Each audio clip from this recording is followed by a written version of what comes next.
नमस्कार दोस्तों। आज मैं आपको एक ऐसी कहानी सुनाने जा रहा हूं जो आपके रोंगटे खड़े कर देगी। ये कहानी है एक छोटे से गांव की, जहां कुछ ऐसा हुआ जिसने सबको चौंका दिया। कहानी सुनने से पहले इस चैनल को सब्सक्राइब करें।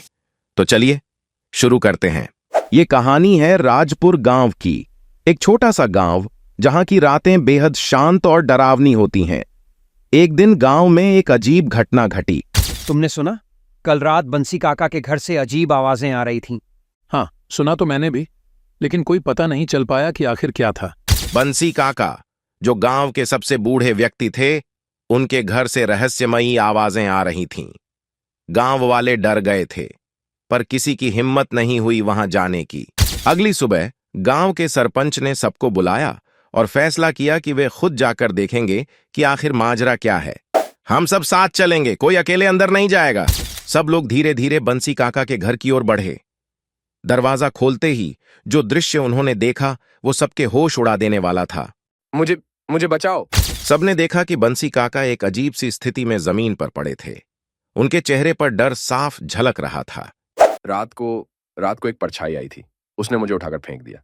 गांव वाले सकते में थे, पर अच्छाई? क्या वो कोई आत्मा थी या कुछ और? किसी को समझ नहीं आ रहा था। तभी गांव के सबसे बुद्धिमान व्यक्ति पंडित जी वहां पहुंचे। यह कोई साधारण घटना नहीं है। हमें पूजा और हवन करना होगा, तभी इस बुरी आत्मा से छुटकारा मिलेगा। हवन के बाद बंसी काका ने महसूस किया कि वो अब ठीक हैं। गांव वाले भी अब राहत की सांस ले रहे थे, लेकिन वो रात हमेशा के लिए सबके दिलों में डर के रूप में बसी रही। तो दोस्तों, ये थी राजपुर गांव की रहस्यमयी कहानी। क्या ये सच था या सिर्फ एक भ्रम, ये तो कोई नहीं जानता। पर हां, इस घटना ने सभी को एक सबक सिखाया। एकता में बड़ी ताकत होती है। अगर आपको ये कहानी पसंद आई हो तो लाइक, शेयर और सब्सक्राइब करना ना भूलें।